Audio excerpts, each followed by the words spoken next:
Welcome back. We have some 2024 election news to get through. Montana Senator Jon Tester announced today that he'll be seeking re-election in 2024. Tester, first elected in 2006, has survived multiple elections in the Republican-leaning state. That's good news for Democrats who didn't really have a plan B if Tester had said no. They need to defend quite a few seats if they want to hold on to their slim Senate majority in 2024. Got a great panel actually to talk Senate if we want to spend the whole time doing it. Joining me now is our panel, Eugene Daniels, Politico White House correspondent, NBC News political contributor, senior advisor at the Strategic Victory Fund, Stephanie Schriock, and Republican strategist Brad Todd. See what I mean? We could really do some Senate races there. But the Tester news, more like a sense of relief to Democrats than excitement, right? You hear a collective sigh throughout Washington, D.C. and around the country for Democrats. Because you said they didn't have a plan B, they didn't have a C, a D, a E in that state in particular. I saw somebody Googling Are we Brian. We're coming to the Montana here in a second. Exactly. I saw somebody Googling Brian Schweitzer today, and I thought, what happened to that guy? Because it's going to be a rough, it is going to be a rough Senate map for Democrats in 2024. And so they're trying to hold on to the incumbents as much as they can. And in these states like Montana, states like West Virginia, those kind of Republican-leaning states, that is where they need to make sure they keep those incumbents. Well, you managed that 06 race, I right? did. Yeah, so somebody knows a little something about winning. I did. Let me ask you this. And I talked to the big man today. He's feeling good. I was just going to say, you had convinced me a while ago that you thought he was more likely to run than not run, that he's too competitive to walk away. A little competitive. Yeah. Yes, that's true. That's true. He also loves his state. You've met every Montanan in town. We love our state so much. So much. If I were to say the biggest difference between Manchin and Tester, and I'll be curious what Brad's take is on this in a minute, I know, is Manchin will go out of his way to make sure he knows he'll criticize the Democrats. Tester doesn't do that. Do you think he needs to do it more to survive? No, Tester needs to be Tester. That has always been the case. He is. So I described it in 2006, and it hasn't changed one bit. That's the other thing. It hasn't changed one bit. The guy is the same guy as he was then. He's the guy we all grew up with in Montana. That's why he's popular. That's why everybody likes him. He just says it like it is. He gets along with everybody. He tries to work with everybody. But he loves Montana, and the Montanans love him. So you said the Democrats are relieved. I got to say, a lot of people in Montana, the Montanans are relieved that he's running again. Brad, why do you think Republicans have struggled to defeat him in the past? Well, you know, he has a conservative haircut and a liberal voting record. And it's... I knew he'd have something. That's pretty good. In 2018... Missing three fingers, too. In 2018, we heard. In 2018, the best Democratic year in our lives, he gets 50% on the dot. And he also had the advantage... First time he'd ever gotten to 50. Yes. But Mitch McConnell's leadership PAC didn't show up on the air till October 23rd. That's not going to happen this time. Mitch McConnell's PAC got outspent 2-1. That's not going to happen. You're going to have a weird primary, though. It's not going to happen. Republicans have to have the Senate. The nominee, whoever he is, will have a lot more support. I don't think McConnell will make that mistake again. It was a mistake, and I don't think he'll do it again. I want to pivot to a little presidential politics. I want to play a little something from Mike Pence today. Somebody decided to zag, while just about every other Republican these days on Social Security is zigging. Take a listen. When you look at the 22 election cycle, it's an affirmation that elections are about the future.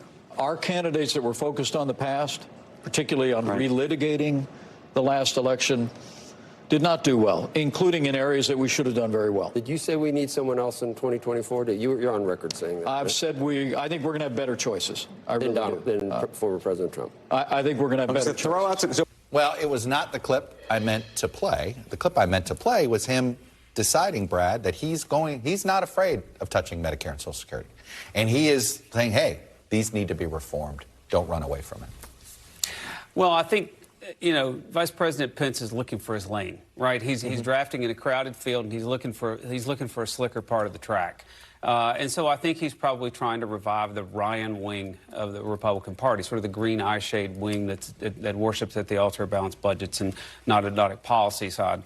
And I don't think it'll work. I think realignment has moved past that. I don't think Republican Party, there's not a voting electorate for this. I don't think there's a voting electorate that has a zeal for entitlement reform because they sense the political impossibility of it. There's a zeal for reducing deficits and reducing debt, but I think that voters have become pragmatic, right? I mean, that's why Democrats who are very liberal are clinging to Joe Biden. It's why Republicans are moving away from Donald Trump because they're pragmatic. And so I think that they're sensing that entitlement reform is not going to happen, especially in divided government town. I don't think there'll be a market for it. Eugene, I think it's been interesting to watch Pence. He does feel like, well, all right, I'm going to run the race that I want to run. He's also, he's not shying away from being involved in the administration that overturned Roe v. Wade. He's embracing it more so than Donald Trump is. No, he is. He is going to, and I've talked to some aides of his, former aides of his, what they say is he's going to have to do things he is completely uncomfortable with if he wants any chance in this nomination. What does that look like? What do you mean by that? How he just kind of tapped at Donald Trump, people who talk about the old races and not looking forward. They're saying, no, you have to say his name. You have to say the guy that I worked with, I liked what we did in those 4 years, but now we're looking forward. And that's something that he seems completely uncomfortable doing. But I think if he's going to pop out, a lot of these folks who worked, Nikki Haley's in that same boat, Mike Pompeo, anyone who worked under Donald Trump, they're going to have to figure out how to differentiate themselves other than picking entitlement reform. They're going to have to go right at Donald Trump. You know, well, obviously you'd love to see Mike Pence as the Republican nominee because it would give Democrats two easy issues to hit him with, would it not? Abortion rights and entitlements?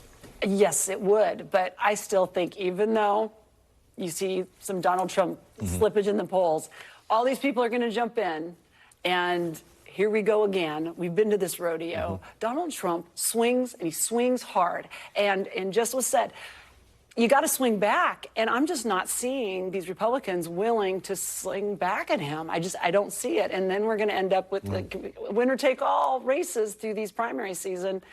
You're going to see Trump in the lead really quickly. Brad, I was mildly surprised to see, I thought it was a bit risky for Trump to go to East Palestine because his presence there is only as a campaigner. And that just seemed like a risky thing to look like you're doing. Well, it's a part of the country and a demographic that's pretty key to his coalition. So I think he's going there for brand protection. That I get. Yeah.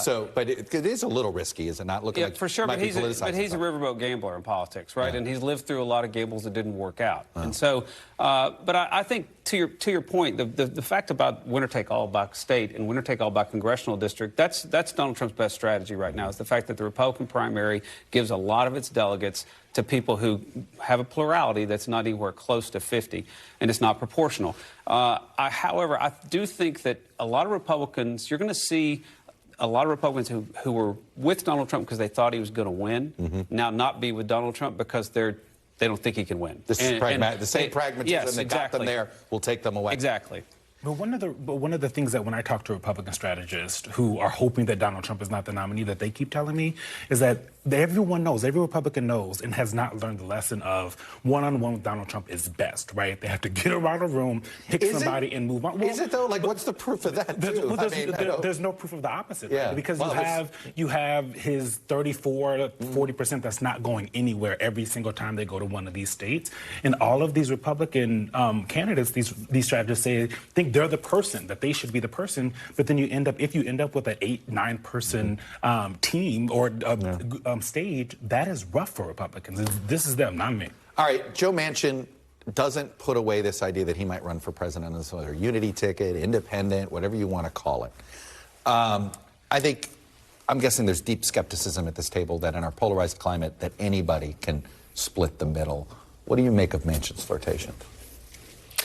Well, I think it's good for his politics in West Virginia, and I think I'm hoping it's a good sign. It's a primary strategy for him, a Senate strategy. How do I hold this seat in West Virginia? What do I need to do to make sure I don't look aligned with the party? And I talk about Montana being Republican. I mean, West Virginia is a whole different level of Republican. Now, Manchin also was governor. Yeah. He really knows that state inside and out. So I would think of it just more of a general Manchin political strategy to survive in West Virginia. Brad, it does feel like that. I had somebody say, how is he going to be able to run for president when he basically is the author of the president's signature legislative achievement? It's all theater. And Joe Manchin's good at theater, right? He plays the independent and then eventually goes and toes the Democratic line. That's what he'll do again. All right. Brad, Stephanie, Eugene, thank you all. Thanks for watching our YouTube channel. Follow today's top stories and breaking news by downloading the NBC News app.